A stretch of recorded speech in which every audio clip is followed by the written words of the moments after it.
Let's play! Whoa! Hello there, ladies and gentlemen. You all may call me Pharaoh, and welcome back to Let's Play Professor Layton and a Diabolical Box. Last time we left off, we began Chapter 2 checking out the town of Dropstone, which is celebrating its 50th anniversary of being founded, which I guess coincides as well with the 50th anniversary of the Molentary Express operating and existing. So we're asking around town, you know, if anyone knows about the Elysian Box, and it seems like some people are like, oh, hell no, I don't know, and they're like, oh, never mind. So we're still kind of looking around, and I jacked up a lot of those puzzles, because dear God, I did not know where to even go about solving them. But hey, that's going to happen sometimes, so we'll just see how this keeps going as I keep playing all the other games in the series. So we are done here at this location. We move here to the right now. Oh, somebody farted there for a second. Look, they got big inflatable cows. Wow, look at those gigantic cow balloons! It looks like the villagers are setting up for the livestock competition. Livestock competition? That sounds like fun! Yes, I'd certainly like to see the competition myself, but it doesn't appear quite ready to start yet. While we're waiting, can we go see more of the village? Certainly. We can return later when a competition commences. Yay! The Professor, Luke, and Flora decide to walk around until the livestock competition starts. I feel like we already walked around everywhere that we could, but okay. There are 3 other hint coins here at the competition field. One should be near one of these.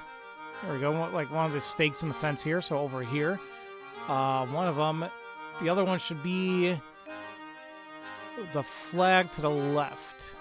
Maybe the other flag. Yep, all right, it was the second flag here. And finally, a third one should be an umbrella somewhere. I think it's to the right here. Here we are, over here. Okay, so that's all the hint coins over there. Let's see if there's anywhere else to go. Actually, no, we really can't do anything else here, so yeah, we just gotta literally walk around town a little bit. Apparently we can go back to this path where the old lady was. She's not there. Somebody else is there. What are you bugging me for? Don't just come up to me and start talking like you know me, okay? I was dreaming up the world's most amazing hat, but you came along and derailed my train of thought. Oh, I did? I'm sorry for that, and nothing can beat my hat. Sorry, are you? Well, don't just say it, prove it! By solving this amazing puzzle I thought up. Okay. Hat weather. There's a fellow with very particular rules about when he wears his best hat. When it's sunny, he always wears his hat. When it's rainy, he doesn't wear his hat? The hell? When it's cloudy, he doesn't wear the hat unless it's been cloudy for 2 days in a row, in which case he wears his hat on the second of these days. Okay. Below is a chart of when this man wore his hat over the course of 1 week. Use the panels to fill in the weather for each day, keeping in mind that it doesn't rain on cloudy days.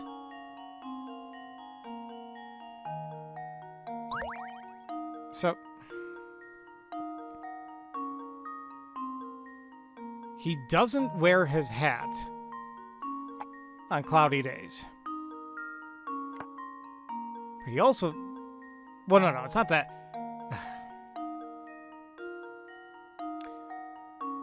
Just take a step back here. When it's sunny, he always wears it. When it's rainy, he doesn't wear it. And then, when it's cloudy, he doesn't wear it.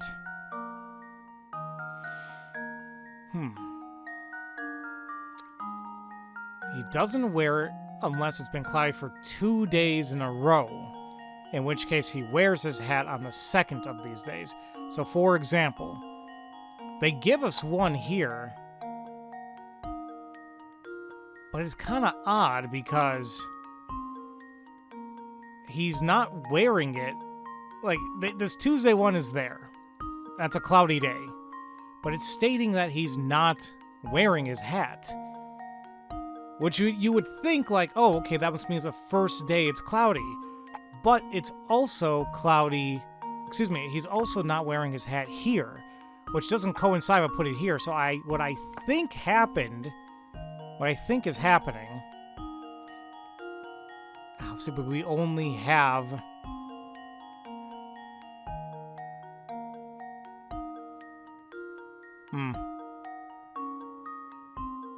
This is a weird one. We only have one cloud piece to use. I was kind of thinking, like, oh, maybe it's a trick. Maybe we have, like, 3 cloud days. Maybe, like, it was something like this, where, oh, like, it was cloudy that day.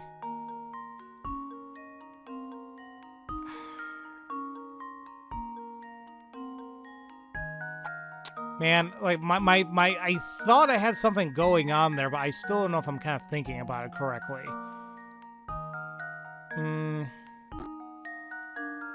The only other thing I can really think of is, like, if it's somehow,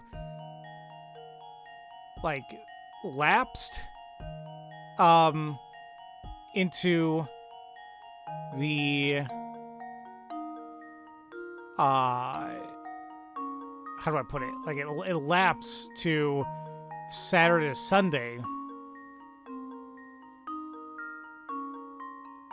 But I don't know. I mean, if we really want to do this, I mean, I think we can at least be safe with that. Because just following the rules of the cloudy days. The sunny days, I think we can be safe with this. And with that. It's Sunday and Monday I'm a little iffy on.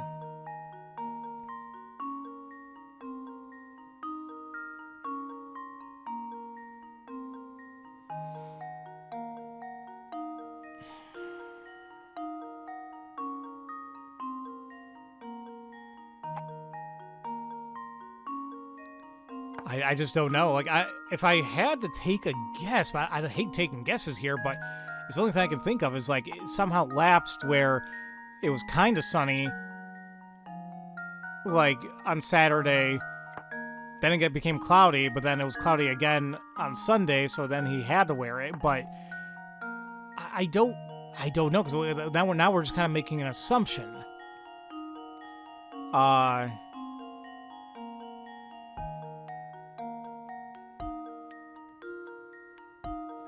I don't see how else this is going to work, though. And now to test my theory. Huh. But wonderful. why, though? If you assume that the Sunday shown was the second cloudy day in a row, and figure out that our friend wore his hat out that day, the rest of the solution falls right into place. If you assume that the Sunday shown was a second cloudy day in a row, and figure out that our friend wore his hat out that day. But we're making an assumption. Like, that's what I don't really like. We're already stating that Saturday had a sunny day. So we're saying that it was sunny and cloudy? Like, I don't know how else whatever. I'm a little iffy on how the hell that came about.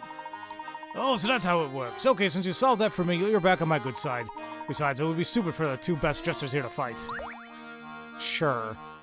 Now really, that's all we had to do there. So, let's head back. And this time, I think we're actually going to go back to the wheat field. Here to the left. Actually, no, did we not go here to the left? This looks a little new, actually. Maybe I didn't go here to the left. Let me check something. No, I did not. Oh, my bad. Here I am thinking, like, oh, we definitely investigated everything. No, obviously, no, we didn't. There's 2 hint coins here. One of them is on the orange sign there to the left. And the other one is under the sign there to the bottom. Right there. Awesome. Alrighty. Who are you? I never forget a face, and I don't know any of yours. You must be from the Molentary Express. Since you're new to town, let me clue you in a few key facts about Dropstone. I know you're interested, so don't act all bashful and reserved on my account. Listen, if you know one name in Dropstone, make sure it's Mr. Anderson's. Not only is the fellow swimming in money, he pretty much runs Dropstone. But he's a swell guy who treats everyone with respect, even the mailman. That'd be me, by the way. And his name is Parcell. I always say you can tell a heck of a lot about people by the way they treat their local mail carrier. But even nice guys like him have troubles. I hear he spends all his time fretting about his daughter. That reminds me, I just saw a pair of unusual characters head up toward Mr. Anderson's house. The 2 said they were police from London, but something about them seemed downright fishy. 2 people, huh? Are you referring to Inspector Chemley and his assistant? Yeah, Chemley, you say. Yeah, that sounds right. He said he had official police business. Said he needed to see Mr. Anderson. What possible connection could there be between Mr. Anderson and the Elysian Box? Well, it seems Mr. Anderson serves as the head of this community. It's only natural that he'd know about who and what passes through this area. He's a big fish, all right. You're right on the money about that. Heck, even the owner of the Molentary Express stops in to pay him a visit when he's in town. Yes, I bet those 2 officers are being waited on like kings at Mr. Anderson's as we speak. But enough chit-chat. We've got a festival going on. How about go have some fun? Alright. But Mr. Anderson doesn't... He's not the mayor, is he? He's just a really influential guy here, I guess? Whatever. There is a store we can enter here to the left. It's a general store, kind of like also like St. Mystere. There are actually 3 coins here as well. There's a green dangling thing in the top left. I should have one. There you go. There's also one from a basket hanging there in the top right. There we are. And finally, there is a 3rd one. Somewhere on the green table there in the middle. I don't know which one. There we go. Right here to the left. By the way, that cat is freaking me the hell out there on the left. Kind of reminds me of something out of like Studio Ghibli, but... Who are you? Greetings. I didn't think I've seen you around these parts before. May I ask your name? Of course. I'm Professor Layton, Professor of Archaeology at Gressenheller University. Charmed, sir. Welcome to Dropstone, Professor Layton. My name is Dorothy, and I am a maid at the service of the Anderson family. Tell me, what brings you to our humble village? Well, my companions and I are after an artifact known as the Elysian Box. Have you heard of it before? I can't say I have, but the master is quite knowledgeable about our curiosities such as that. The master, madam? Oh yes, excuse my thoughtlessness. I keep forgetting you're new here. I'd venture there's not a single resident in our village who doesn't know Mr. Anderson. I see. Well, if it's at all possible, we'd very much like to meet Mr. Anderson. Normally, I'd like to say, I'd say he'd be glad to receive you, but lately he's been preoccupied with his daughter. I don't mean to pry, but has there been some issue between Mr. Anderson and his daughter? Well, yes. Just between you, me, and the wall, and Luke, and Flora, the little fat hamster you have there. His daughter has been secretly planning a trip alone. Secretly planning a trip alone? Is that your way of saying she's planning to run away? Yes. And what's worse is that the master's starting to catch on that something's going on. But after much talk, we servants have decided to cheerfully see the master's young daughter off. So you're in support of allowing this girl to go off on her own. Why is that? Well, she's 40, so... Well, because the purpose of the trip is to fulfill the last request of the young lady's late grandmother. I see. May I inquire as to what that last request was? Well, I myself have only heard scraps of the story from other people, so I can't say much. But whatever the request is, it's one that the young mistress seems to feel is extremely important. Oh, look at that. Here I am gossiping away, and when there's supper to prepare. Please excuse me, Professor Layton. I need to get back to work. Oh, before you go... Rats, she's gone. Maybe it's me, but it sounds like Mr. Anderson's daughter leaving home more than... It seems like Mr. Anderson's daughter's leaving home more than going on a trip. And yet, for some reason, the servants are cheering her on. How odd. Yes, very.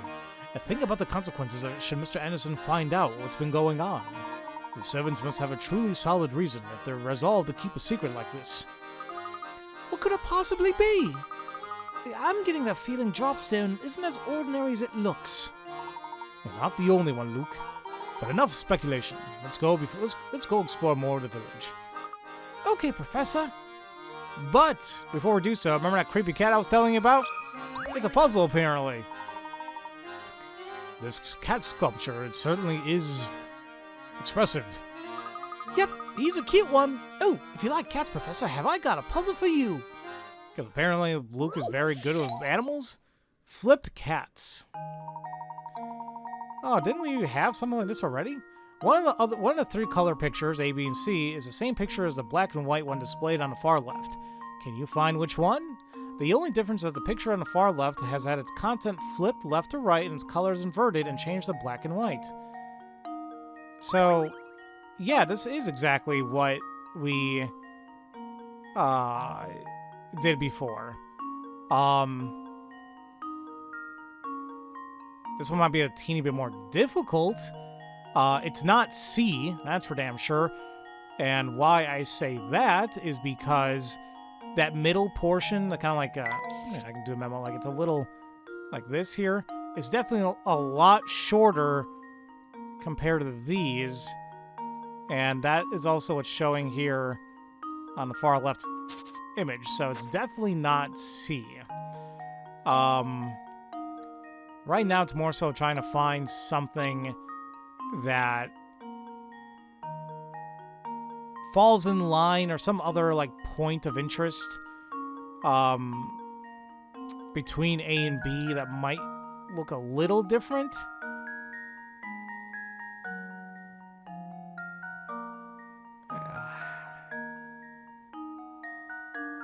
I will say it's kind of hurting my eyes here a little bit. I gotta like really get close here. I swear, cat looks drunk. That's for damn certain. I don't think it's the whiskers. It could be something with like the eye, but I still don't know.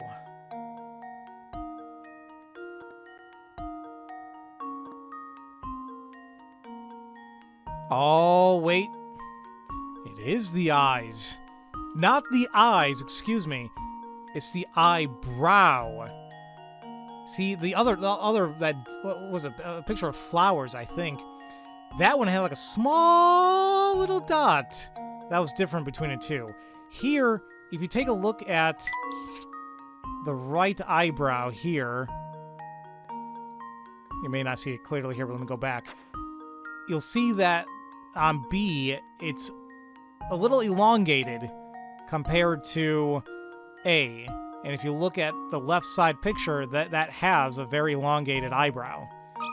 So it's B. This should do the trick. All right. And there we It's have not it. terrible, but man, you really gotta find like the very small differences there. B is the picture you're looking for. The other two pictures are identical, save for the cat's eyebrows in A and the pattern of the lines in the background in C.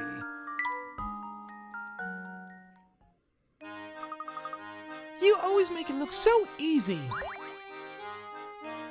All right. That is all we can do there. The general store, if we move up, we will be at the farm entrance, and there's a guy looking kind of blah. There are two other hint coins here, one of them being on the chimney all the way to the left. There we are. And finally, another one that's in one of the rocks here in the bottom. Not that one. But right there, right here to the bottom left. That should be the only two. And just so yep, we're at 69.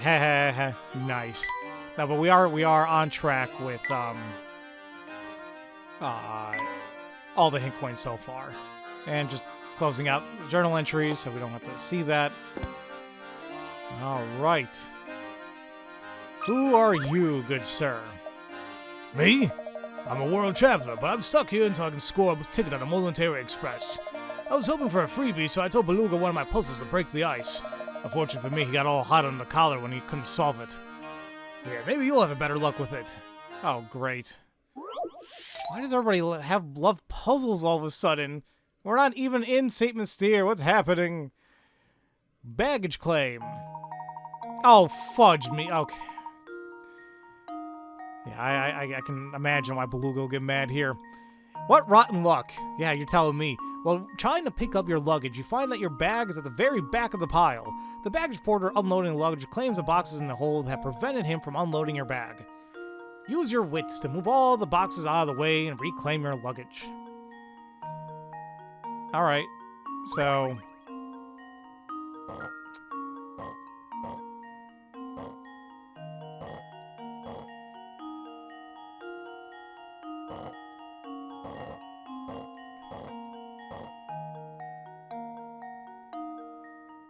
Don't know. Haven't even moved my luggage yet, but I can't really do anything else. I felt like I was actually doing things there for a moment. I mean, I could kinda do that. Not really, though.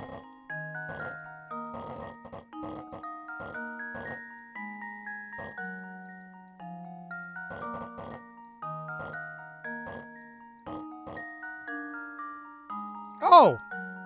How the hell did I do that? Oh, fudge! No, it's blocked still. Son of a bitch. Oh, man, I was feeling so good about myself.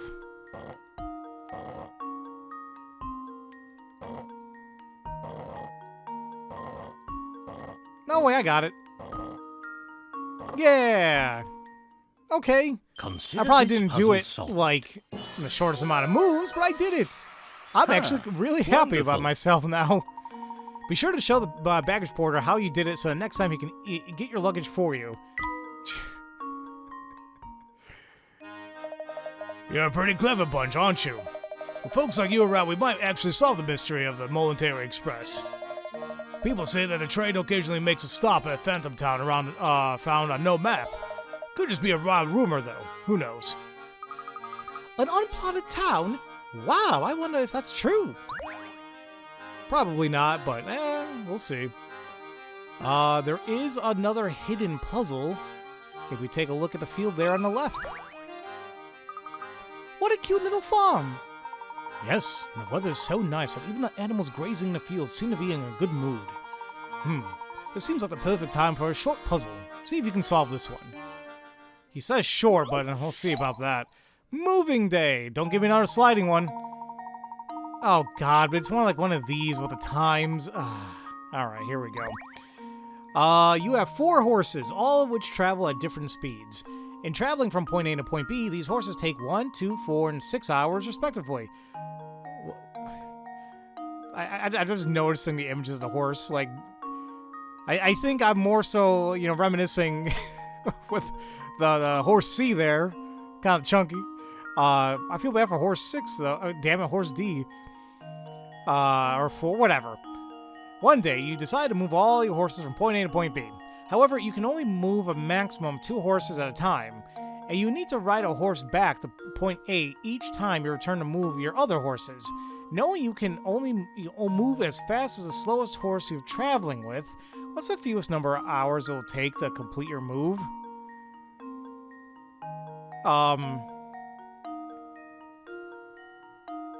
Well,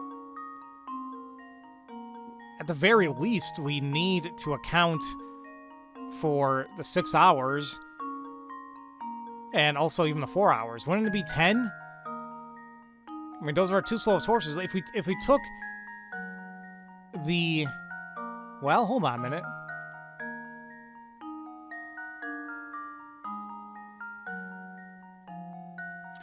Doesn't have to. Like, we can take 6 and 4 with us and then take 1 and 2 with us.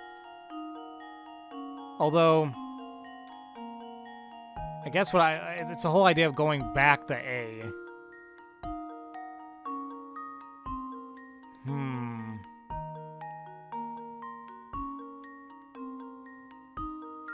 So what would be the easiest way to do this? Instead of move all your horses back. Ugh. Yeah, it's the matter of going back and forth that's making me a little blah on this. I was thinking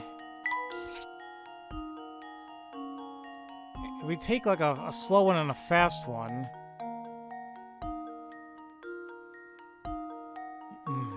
You need to ride a horse back, either way. So isn't it always best to take one with you? Like the 1 hour horse? So it's like it's like 6 hours there, 1 hour back.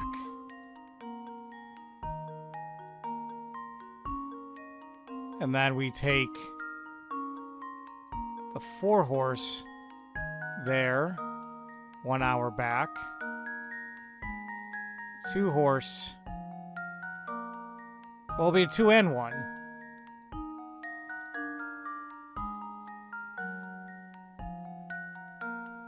Is that the right way to look at it? Like a total of 13 hours? Because once again, it's the idea that you need to go back for one all the time. You might as well take the fastest horse with you to make that travel back and forth. I'm pretty sure, yeah, it should be 13. Here goes. Hell yeah, okay. Layton's apprentice. Some of these I just feel again. really good about solving. Like, alright. To start, take your 1 and 2 hour horses. Say, well, I didn't do that, but either way, then ride your horse 1 hour horse back. Then ride on your 4 and 6 hour horses and return a 2 hour horse. Oh, so you can take the horse that's already at point B. Oh. Well, either way, it looks like there's multiple ways to do this. I just showed one way. Here's the game's their way of doing it. All right, whatever. The animals out on the farm should look like they're enjoying the sun. Of course, Luke. Animals enjoy being surrounded by nature as much as you and I do. Hey, we got a tiny port. Let's take a look at that. Well, they weren't lying, it is tiny. It technically could fit in many of these places. Oh, wait. Ooh, it does have... Hold on. It could fit, like, here. Well, that doesn't really line up there. Maybe there. Maybe there.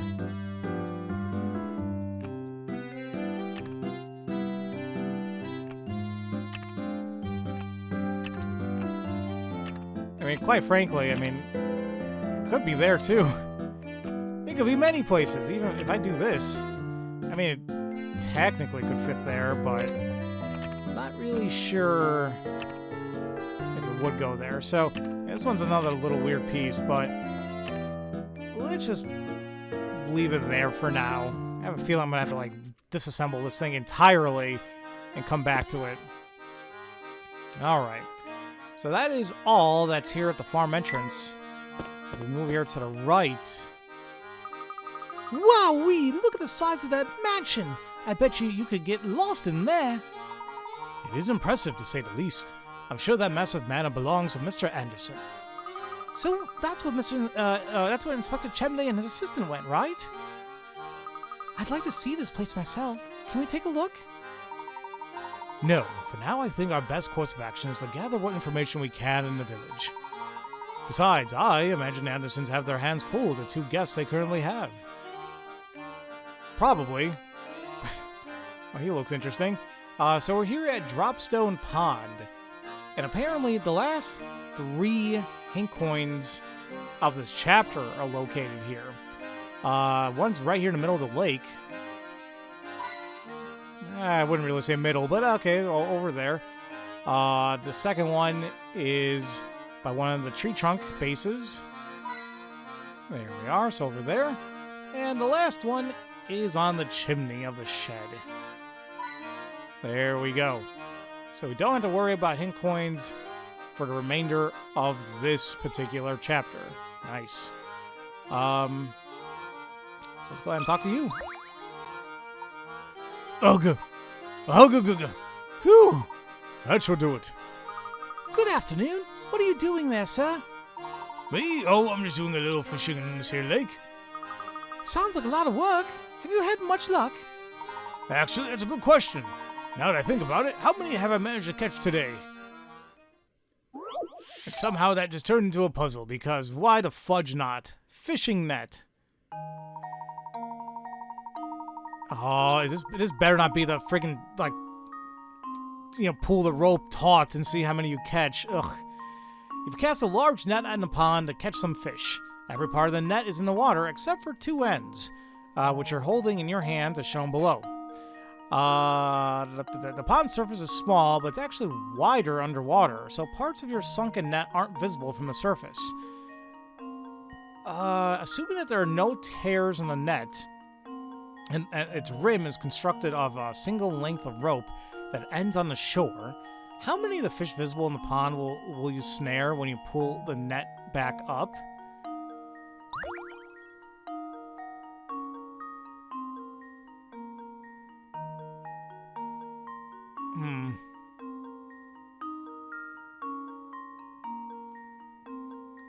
Is there a reason why it wouldn't just kind of be like... How many do we have here? 2, 3, 4, 5, 6, 7, 8, 9, 10, 11, 12, 13, 14. I don't even know if I did that right. Maybe around 15? 4, 5, 6, 7, 8, 9, 10, 11, 12, 13, 14, 15. Or is it 16? Either way, we got a good amount in there.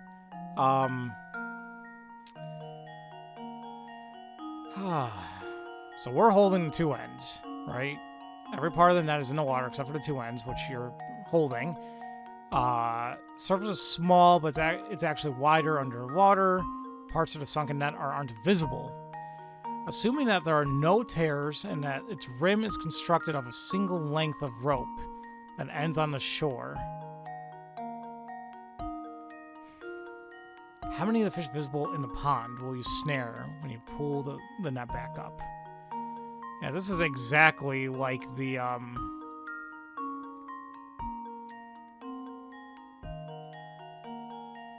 mean, it's literally that pulling the rope taut. How many coins do you have? The problem here is, like, now we're just kind of assuming where some of these are kind of going. But I would like to trace it, see if this kind of helps me out. Like, I know, like, that one for sure isn't going to be counted.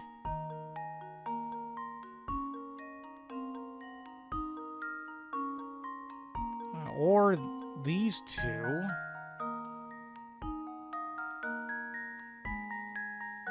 Or this one. That should be fine.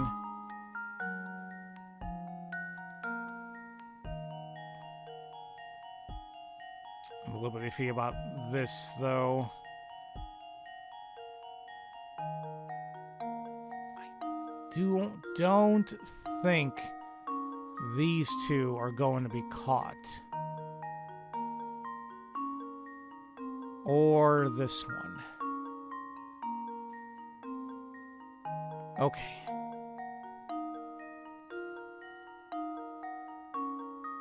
So with that said, how many are going to be caught? That's kind of like within here.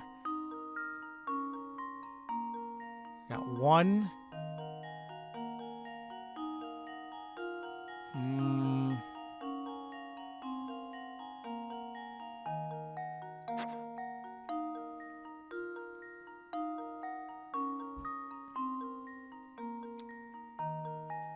I know the one right in front of us for sure.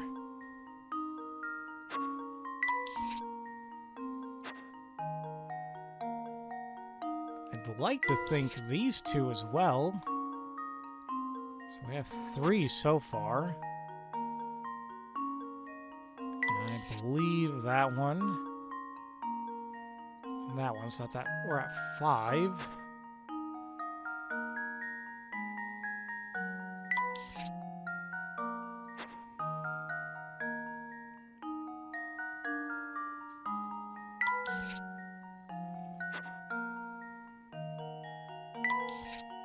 Sorry, I'm just going back and forth on it just to make sure that I'm not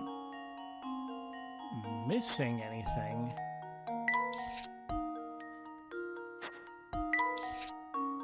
I see, I missed that one. That's 6.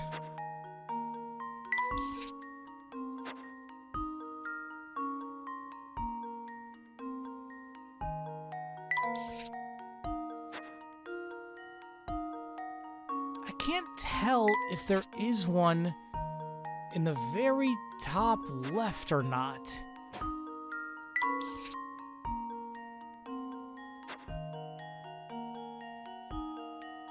I just can't tell if it's like just a random shadow.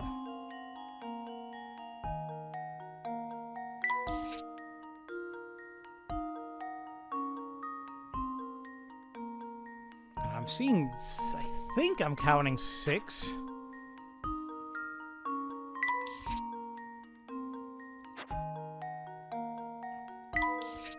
No, see, I knew I was missing one. It's right here. Damn it. That's 7. Ugh. I think it's 7.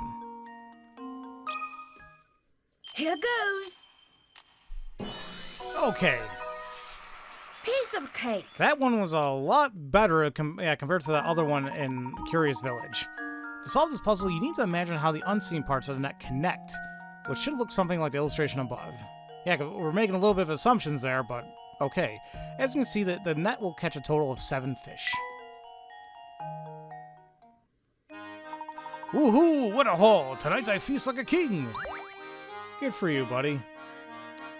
Alright. Well, that is all that's literally investigating the entirety of the village. Well, he looks... Who the hell are you, though?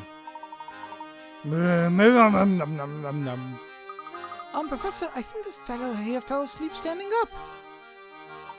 Judging by his uniform, he must be a security guard. I wonder how his employer feels about his nap. I have a perimeter secure. Please confirm I'm doing it by solving this puzzle. You have a puzzle for me? Damn it. Alright. So, tangled ropes. Oh, this sounds like it might be bad. 3 ropes, oh, Jesus. 3 rope loops are tangled together with a single red rope. If you were to pull both ends... What the hell's up with these ropes and pulling them taut? I hate these. If you were to pull both ends of the red rope, a single knot would form in the middle. Can you figure out how many of the rope loops would get caught in this knot when it forms? Remember, even if a loop appears to have been pulled into a knot, you shouldn't count it in your answer if you can pull the loop free of the red rope with a tug.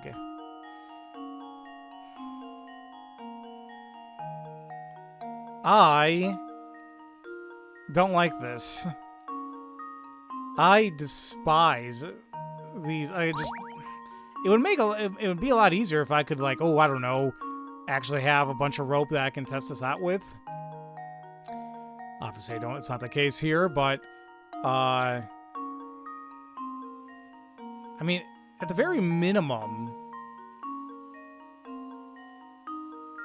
how many ropes do we, like, different color ones we have here? 4? With the red, the blue, the green, and yellow. How many of the rope loops would get caught?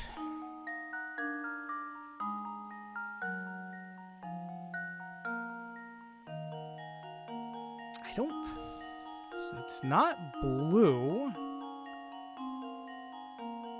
I don't think it would be yellow.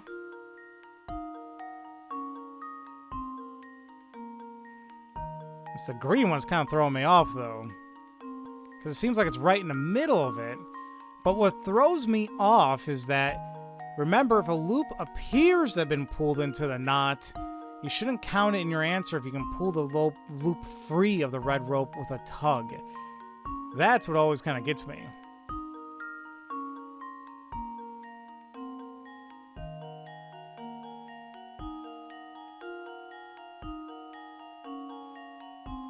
But it's saying what would be caught in the knot.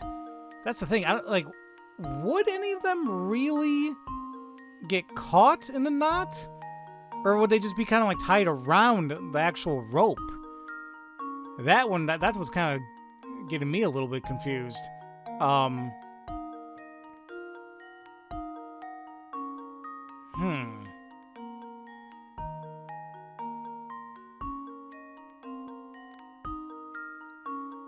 Like, I'm trying to visualize this,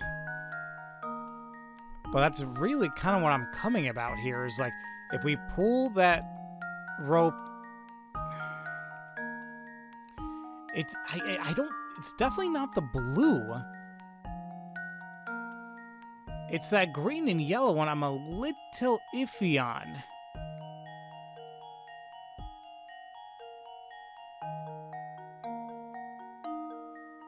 At the same time, like, the whole idea that you shouldn't count it if you can pull the loop free.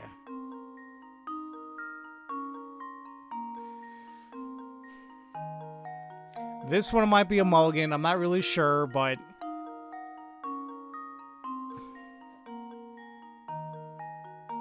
yeah, let me take some more time to look at this, and I'll meet you guys back.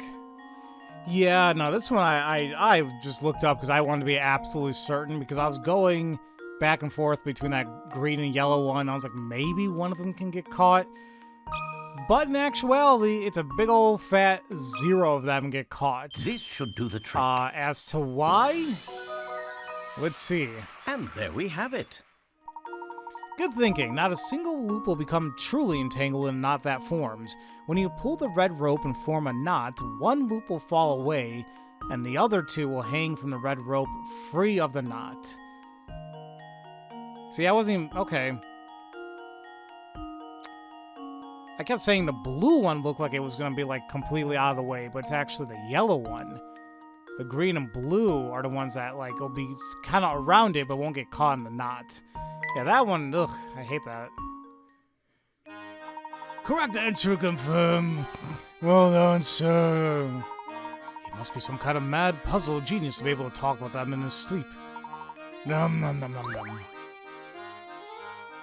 Oh, there's an inspector. Oh, it's Inspector Chemley. Well, look who it is. Hello, Inspector. Are you returning from the Anderson household estate? I don't know where you get your information, Layton, but you're as sly as a fox. As a matter of fact, I was just there, but the servants said Mr. Anderson himself wasn't home. They said the bloke is off presiding over some livestock competition. A likely story, I'm sure. I'm curious, what connection do you see between Mr. Anderson and the case you're investigating? Not that it's any of your business, but perhaps you can be of help. I've heard rumors that bloke had tried to find this Elysian Box in the past, so I went to go and talk to him about it. When I got to the house, his butler told me he wasn't home and that I should leave. Can you believe it? I bet you a tenner he was just pretending to be out. I went out of my way to see the man. At least he could do is offer me a proper cup of coffee. But why would Mr. Anderson be interested in Elysian Box in the first place? It's anyone's guess, Luke. We won't know more until we can ask him in person. I guess we better head over to the livestock competition that Mr. Anderson is judging. Yeah, fine. Let the blasted bloke judge his precious livestock competition then. I won't be there. As far as I'm concerned, the whole thing's a frivolous distraction for the rich. Speaking of which, I can only assume his obsession with the box stems from the excessive time and money on his hands. If you see anything that might help his investigation, report it to me straight away, you hear? We're always happy to cooperate, Inspector. Now please excuse us. Sure, off you go. Come in my barton, we'll work to do. Yeah, okie dokie, sir. Alright, we better hurry back to the competition grounds. The Professor, Luke, and Flora decide to return to the site of the livestock competition. Alright, we better hurry back to the competition grounds. The Professor, Luke, and Flora decide to return to the site of the livestock competition. The Professor, Luke, and Flora decide to return to the site of the livestock competition. Alright. Doesn't seem like we have anywhere else to go, so back we go. But you're new. Boy, oh boy, I'm in a tight spot. I wanted to make a clean cut in this board, but I botched it up kind of bad. It's pretty much useless as is. Can you think of a way to turn the pieces into a solid square? Oh, you're just immediately just jump into this. Board splitter 1. Okay, well, I can be a little iffy on these. Like, alright. Here we have an oddly shaped board. Since this board is rather unwieldy as is, you decide to cut it into 2 pieces and rejoin these pieces to form a square. Assuming you aren't allowed to flip either of the pieces over once the board is cut, where should you make the cut in order to achieve the above?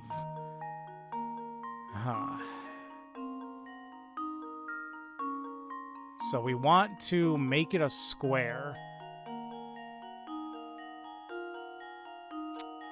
Well, the best way to kind of go about it is like it has to be... We gotta somehow utilize... We need to utilize this, obviously. Basically fill in the gap. And... Well, I'm not sure if it's that easy. So, well, know the properties of a square, right? All 4 sides gotta be equal. I'm assuming in this case it's probably best if we have a, 4 by 4. Now, to achieve that, yeah, I think all we're literally doing is taking these, transposing it here to the right, so you have 1, 2, 3 down here, bloop, bloop, and that gives you a 4 by 4. So that being said, you're making your cut here and here. I think. Consider this puzzle solved. Okay, that wasn't bad at all. Alright. Huh. Wonderful. Excellent. Easier than it looks, isn't it? Yeah. Something's gonna tell me it's gonna get worse. Woohoo! That did the trick! Thanks, now I can finally get back to building that shed! Alright, we got a screw part. Alright. Now, apparently he has another puzzle if I talk to him. Oh, hi there, I've got another board problem on my hands. Here's the shape I'm going for this time. Okay. Board splitter 2. Well, here we have yet another conveniently shaped board. This one's even more unwieldy than last, so you need to cut it into 2 pieces that can reassemble to form a rectangle. Now, does it have to be 5 by 4? That's what I'm wondering. Assuming you aren't allowed to flip either of the pieces over once the board is cut, where should you cut in order to achieve the above? Alright.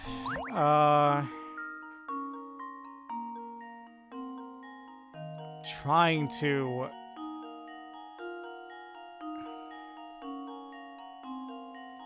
Once again, it's like you want to kind of focus on how do we fill in these to achieve a 5 by 4. Well, I guess it's kind of a start.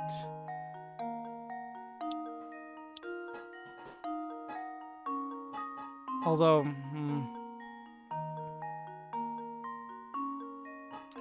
it's more so, like, how do I... Yeah, kind of like what I drew. No, stop that.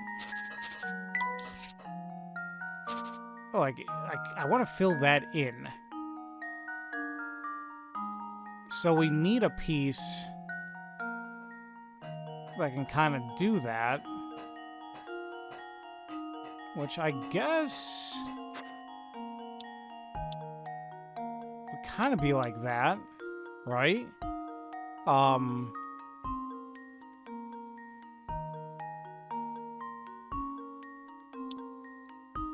But I can't do any more lines. So that's what's kind of...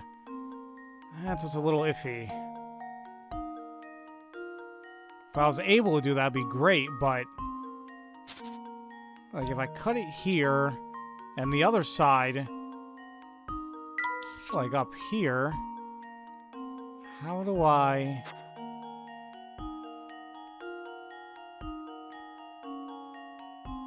I guess it would be right there.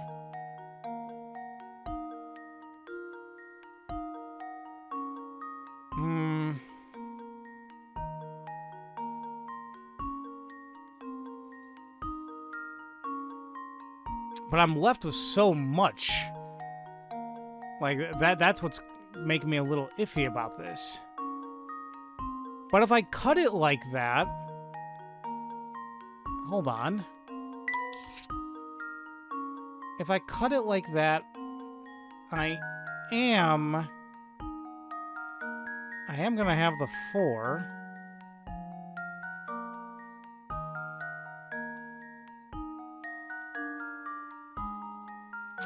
But I feel like I have to flip it in order to get the other access piece up here, while also filling in the gap.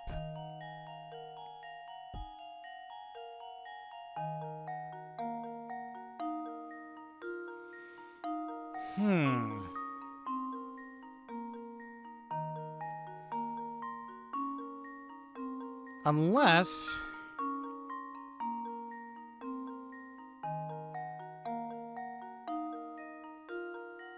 I'm turning my head.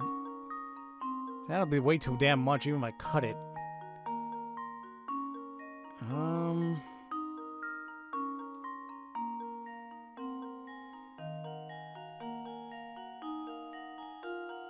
just trying to visualize, like, the cut that I made.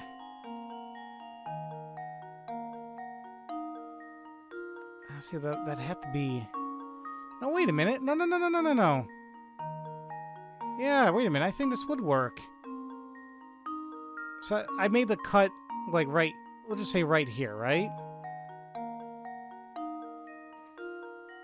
Well, no, hold on. Ugh.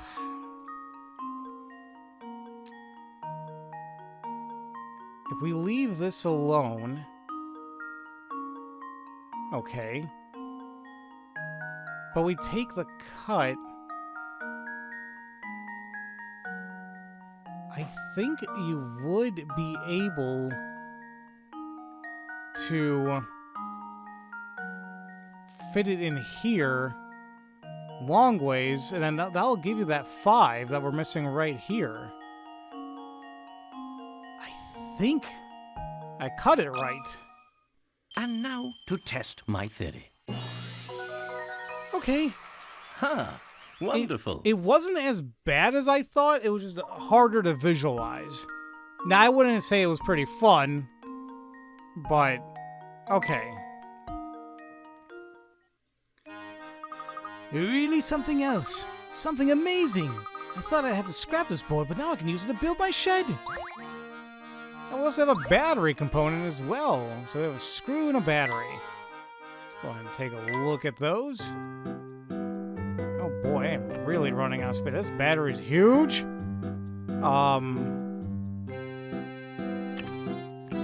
It almost seems like it would go here. Well, frankly, that matches up nicely. And then this actually could align there. Now you, on the other hand, I don't know.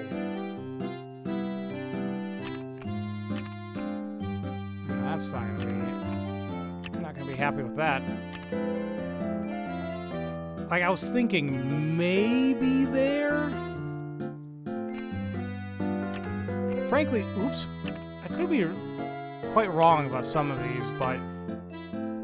Actually, let me put these back a little bit. Like, I'm almost, maybe almost positive on the left side so far. Ish. Maybe. This part... I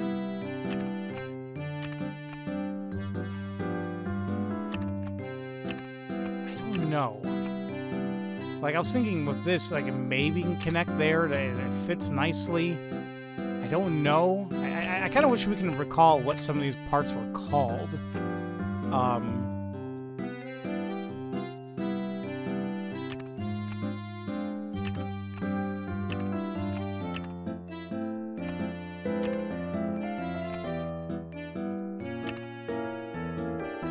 Like, it almost seems like this would go in the... Never mind.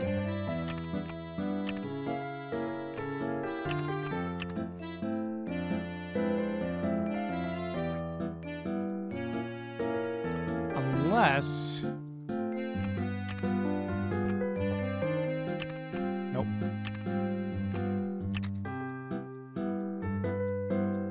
Alright, we still... I think we still got a little while to figure that one out. It looks like we almost have all the pieces, but we may need to disassemble everything and try doing it one by one to see what's going on. Alright. But that's that there. So let's go ahead and just head back to the livestock competition here to the right. My goodness, look at this place. Phew, we made it back in time to catch the competition. Well, if we've been informed correctly, Mr. Anderson is judging the entries. So he should be somewhere around here, right? Indeed. I wonder which of the gentlemen walking around here is our man. Uh-oh, it looks like the two men over there are getting pretty hot under the collar about something. I wonder what the matter is. Let's stick our nose into things that it really shouldn't matter, but whatever, here we are. Just look at that mangy coat. Anyone with 2 eyes can see there's no bovine in mine. I know what's gone down here. Someone swapped out my cow for this lemon. Well, what do you want me to do about it? Can you at least point out which cow is yours? Now, how do you expect me to do that? Oh, brother, this is gonna get ugly. What seems to be the problem, sirs? This fella here seems convinced someone swapped out his prized cow for another. I'm telling you, there ain't no cow of mine. My girl is perfect from horns to tail. See what I mean? There's just no reasoning with him. We can't start the contest with him carrying on, but I don't know how we can clear up the situation. I'll take care of this. I bet the cows would know if any monkey business went on. Of course. Why didn't I think of that myself? I leave this one to you, Luke. Does he have like a weird Dr. Dolittle situation going on here? Excuse me, miss. Can you help us out here? I see. Did you find out anything of use? I sure did. If I had to sum up our conversation, it goes something like this. Are you kidding me? Does he really have a Dr. Dolittle thing that we're just completely skipping over? Misinformation. Oh, I hate you so much, game. 5 cows are grazing at the festival. Oh no, it's one of these stupid, like, one of us is lying, blah, blah, blah, blah, blah. Oh god, I hate these so much. 5 cows are grazing at the festival. 2 of them are true moo cows, a breed that only tells the truth. The other 3 are no way cows, a different variety that always lies. Using the following statements from each cow, mark all the no way cows. Tap a letter to mark the cow below it. So, making it sound there's at least 2 of them that are gonna be lying. D is a no way, I promise. Oh no, C isn't a true moo. A isn't a no way cow, no way. E's a no way if I've ever seen one. B's definitely not a true moo.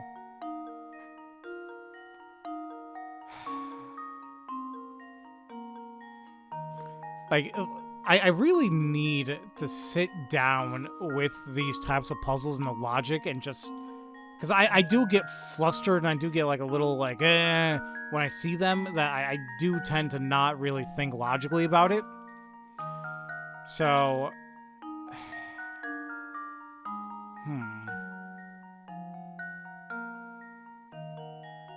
I just kind of like how all the cows are. Like, D's not even looking at them. B kind of has a Karen haircut going on. But I do love A. Like, I'm just going to sit here and enjoy myself. I guess the best way is, like, if we assume one of them is telling the truth. Like D. Like, D is a no way. Alright, but what does D say? E is a no way. No, or is anyone contradicting D? No one is saying anything about D.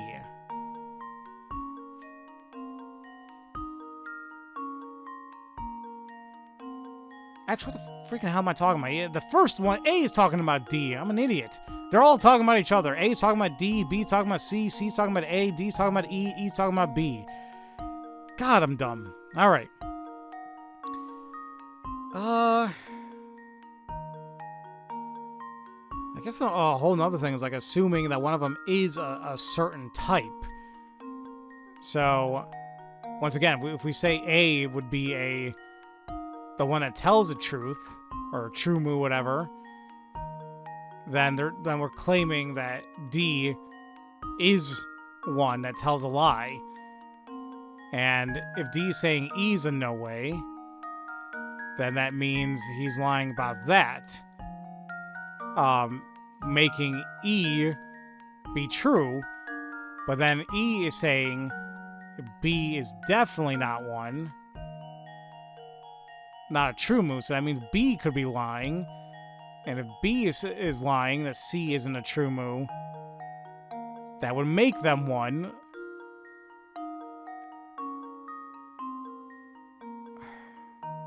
But see, then it contradicts the first statement. It says if we believe C really is a telling the truth, but that he's saying A ain't a no way. So that, I guess that means that A could be one of them. Now, I guess we go down the line again with B. If we say B is true, or telling the truth that C isn't a true moo, then that means that C is telling the truth.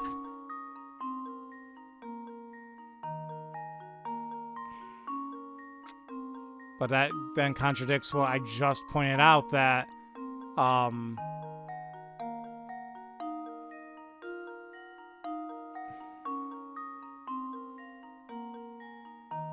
unless B's lying, or is C actually lying? Because if we use that scenario and we found out A really isn't talking about it, then that means C would be lying. Now, should I skip C and assuming they're correct? No, I think we'll just go to D now. If D says it's true that E is telling a lie, E is saying that B's definitely not a true moo, which means that he's lying, saying that B is a true moo. But we take a look at B saying that's a correct statement. C isn't a true moo, and we did just cancel out C. That does, I think, fall in line. E, if we're saying they're true, saying that B's not a true moo, and they're lying, and we go to B, saying, oh no, C isn't a true moo, but we know, like, oh wait, they're lying about it, saying they are a true moo, that's not right either, because we just canceled out C. It should be this?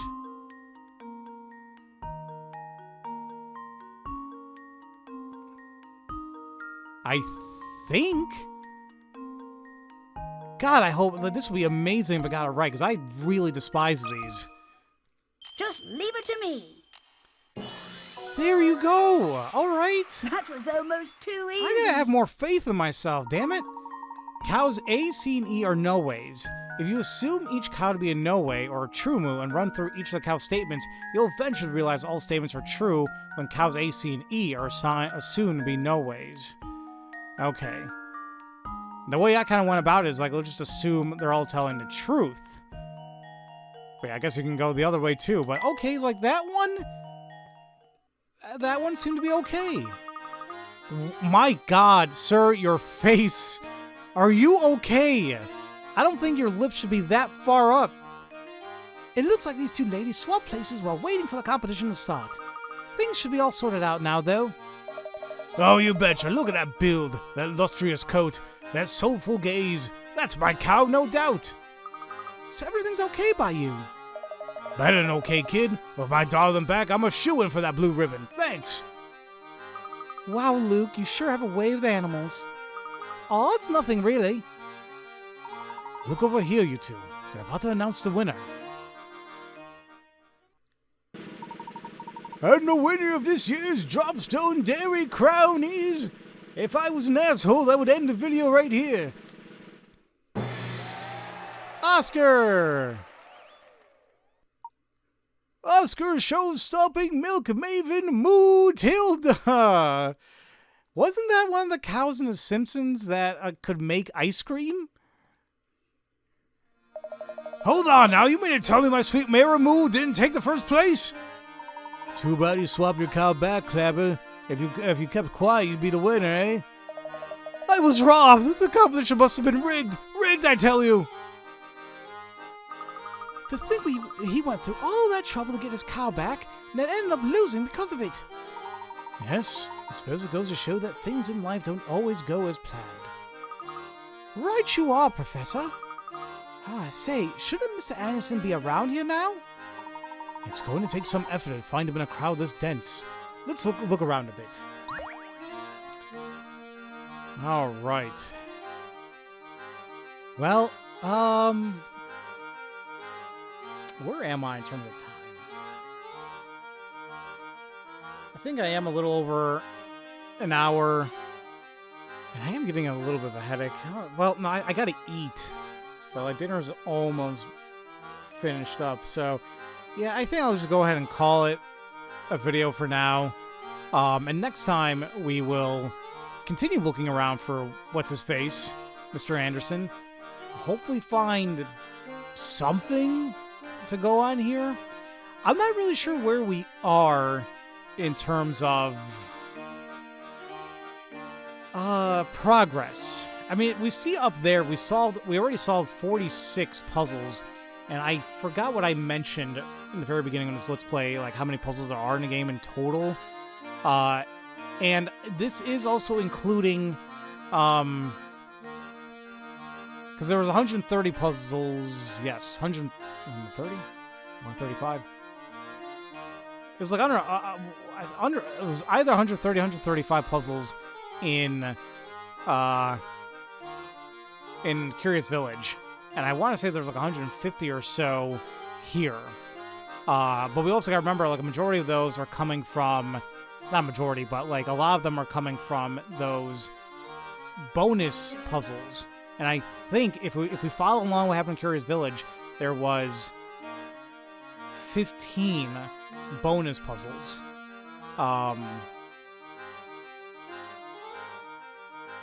Is that right? Yeah, I think there was 15. Where the hell did the other 15 come from? And it's not from the weekly puzzles. No, I think there were, like, I think that how it was is, like, there was 115 or 120 puzzles in, like, the main game, and then the 15 in the mystery, or, like, the Layton's challenges. Here, like, you're just adding another, like, 15 or 20 or so onto it. So, we're getting there. And same thing with the... Where are we at? We're at 72 hint coins, which puts us at... Ooh, how many hint coins did I say we had here? The first game had 200. I think this one has 230. So, we're making progress, but the fact that we're still on Chapter 2 makes me wonder just how much there is to go. But hey, you know, we're making progress. That's all I should focus on, right? We're solving puzzles, we're finding hint coins, we're building a camera and trying to make our hamster not as fat, and, well, the whole thing about the tea as well. So, it's all coming together. Simple as that.